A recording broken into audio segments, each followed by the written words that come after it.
first of all, obviously it appears that you're targeting reinforcements in the forward line and in the back line. So Alexander Isak and Mark Guehi. What can you tell us at the situations regarding the potential for them to at least become Liverpool players before the deadline? What I can tell you is not a lot. And if someone else is going to ask that question, it's going to be the same answer. So, as I've said so many times, and it's been shown on Friday as well, I could even impact the game Friday with the players we had on the bench. Federico came in, scored a goal. So it would be much nicer for us to talk about the players we have and for me. But I can also understand that you have to ask this question, but your superior probably told you, and I know what his answer is going to be. I told my superior. Are you? Or are you?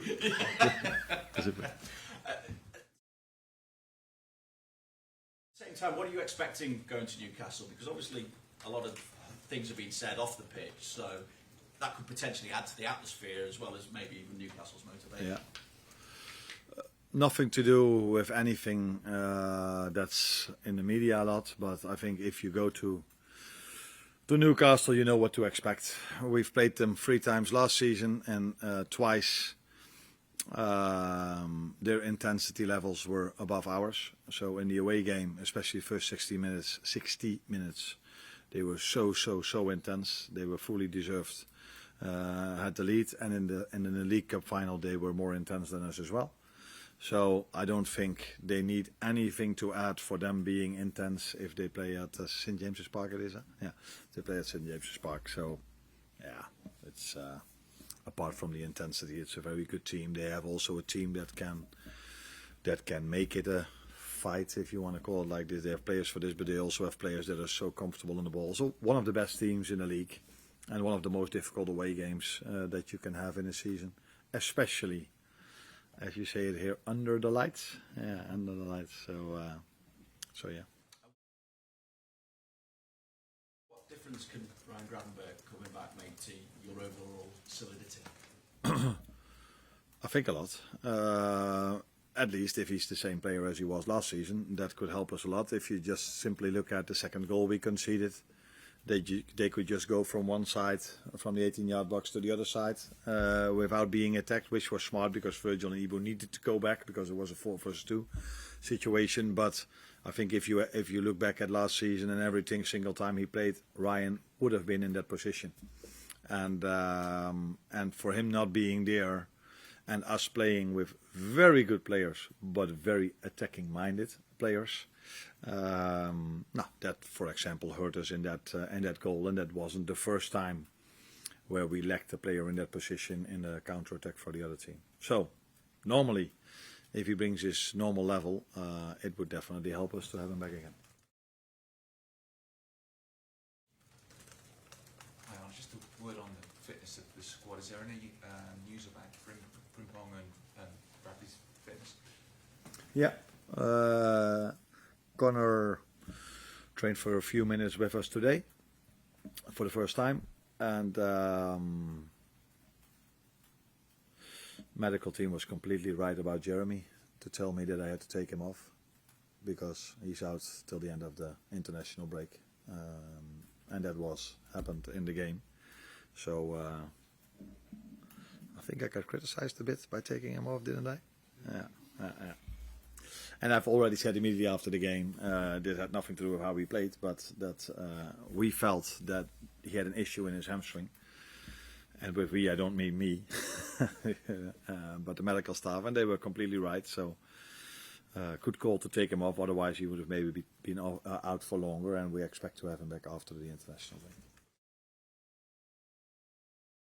And the most sort of recent signing, Giovanni, how's he looked in training, and when do you think he could be involved in something? No, he's a good-looking guy, so as most Italians.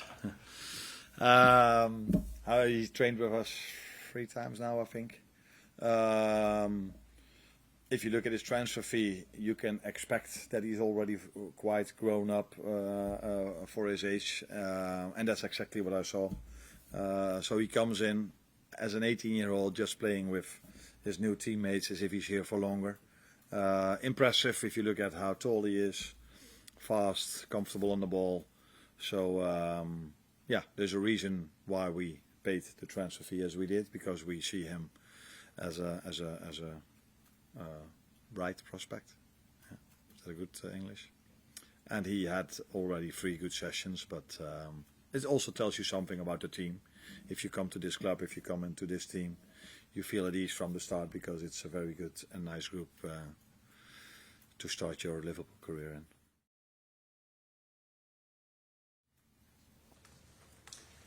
How big a concern is that right back area for you now? Because you mentioned Conor Bradley doing some training, Joe Gomez has had his injury problems as well, now Jeremie Frimpong. All of a sudden it looks like you were well stocked in that area, but are you concerned about the fitness and how sort of the records have been with the others that might be fit? No, Jeremie has a very positive injury record. Conor has been out once or twice last season. Yeah, these things happen in a season. We only have at the moment 2 injuries. Unfortunately, it's 2 for the same position. But the good thing is that some other player can play in that position as well. Wata played in that position for a few minutes. Dominic Szoboszlai already played in that position. So there are other options we can explore. Joe Gomez is definitely one of them, but for him to already play 20 minutes, that was already quite a lot. I wouldn't say he had a setback, but he wasn't able to train 3 days in a row completely with the team, which is completely normal if you're out for so long and all of a sudden the manager needs you for 20 minutes. But he's training with the team, so let's see where he is on Monday, if he can be involved in the team or if he can even start. But there are other options we have as well in this position. It's just, yeah, you cannot prepare for 2 injuries in one position. It would be stupid for us to have 3 fullbacks or 5 left backs, although we have 3 left backs at the moment. So we're unlucky that the right fullbacks are injured. Yeah. And you briefly mentioned it before, Chiesa, what a moment for him, coming off the bench to get his goal against Bournemouth. Do you see him as having a bit more of a role to play this season? I know injuries hampered him last season. Do you think he'll have a more significant role in your team this time? Yeah, if he's more available, then he has already more chances to impact our results or his playing time. So yeah, but then it's about him staying as fit as he is at the moment. So I see a totally different Federico now than through large parts of last season, which is completely normal because he missed out on the whole pre-season and then comes into a Premier League rhythm in terms of amount of games and in terms of intensity. So he's in a much better place now. And as we can all see, when we needed a goal and I looked at the bench, I only had him and Rio, a 16-year-old, as attacking options. So, yeah, for me, although Rio did really well in pre-season, it was quite a normal choice to make to bring him in, and he delivered.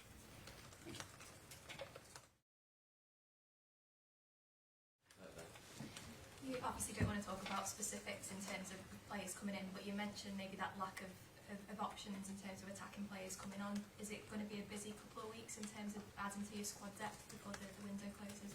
No, I don't think so, because then I should be unhappy with the squad we're having, and I'm very, very happy about the squad we are having.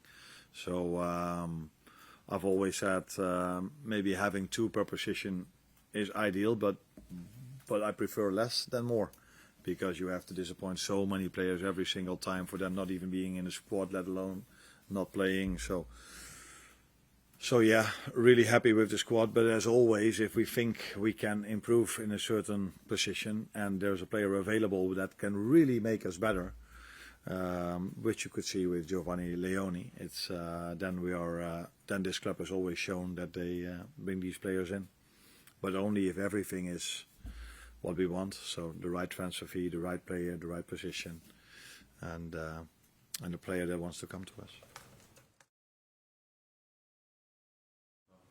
Hi Arne, you've spoken previously about the difficulty of changing so many players in the starting 11 and perhaps the influence that's maybe had on some of the defensive structures. It's rare to have 10 days between games in the Premier League, even at this stage of the season. How helpful has that been to be able to get more time with the players on the training pitch and maybe kind of drill some of the structures a little bit more? No, of course it's helpful, but we did had a good pre-season. We had 6 weeks compared to last season where we only had 2. Yeah, we had 6 weeks as well, but only 2 with most of the players. So we've had our time to train already, and I think that's also what you could see against the Bournemouth game, because it was, if you look at data, running stats, it was the most intense game that is played in the weekend. So that tells you that our match fitness is where we want it to be, and where we need it to be if you need to go to Newcastle, by the way. But it's also clear that in pre-season, that's what I said, I mixed up lineups, and then it's quite normal that you don't see every time the right connection between some players or some lines. But that was already very good against Bilbao, and okay to good against Palace and Bournemouth. Another thing about having new players in, I noticed that against Bournemouth and in fact in the second goal against Crystal Palace, they all came after double substitutions in quite soon after making double changes. So is maybe getting used to the reorganising and getting used to some of the demands for those new players, is that maybe going to eradicate some of those issues as well? Now, most changes I've made in a game are due to match fitness, and players were not available in the whole pre-season. So Hugo Ekitike, for example, that I took off twice, needs to make a step from Bundesliga to Premier League, and missed out a part of pre-season. So, and you want to keep him fit for the upcoming games, weeks, months as well. It's the same with McAllister, who was not able to start, in my opinion, yet against Palace. But I think he needed playing time. It's the same why I started him against Bournemouth. Was he already on the top of his level? No. But to get there, he needs playing time. So I had to take him off. Now, I just spoke about Jeremie, who comes from a different league. And so, yeah, you need to take this into account, although that's sometimes difficult for a fan or a pundit, because they're like, yeah, you need to win this game. Yeah, we need to win this game, but we need to keep them fit for the rest of the season as well. And we do have players on the bench that are equal to the ones that start. So then you need to use your squad. So I see it as a coincidence that we've conceded our goals after the substitutions. But time will tell if I'm right or wrong. But on the other hand, we also scored a goal after a substitution. 2, by the way, from Federico and all. Hi Arne. You've spoken about Newcastle and how difficult the atmosphere will be there, but as a club they've got a few issues at the moment in terms of, they haven't got the transfers they probably wanted, their star striker is missing. Does that make it easier for you in a way to go there, knowing that they've got a club with troubles? No, I don't think they're a club of troubles. They had a very good start of the season against Villa. Good game for them. I think they were able to get more out of the game than the 1 point they got.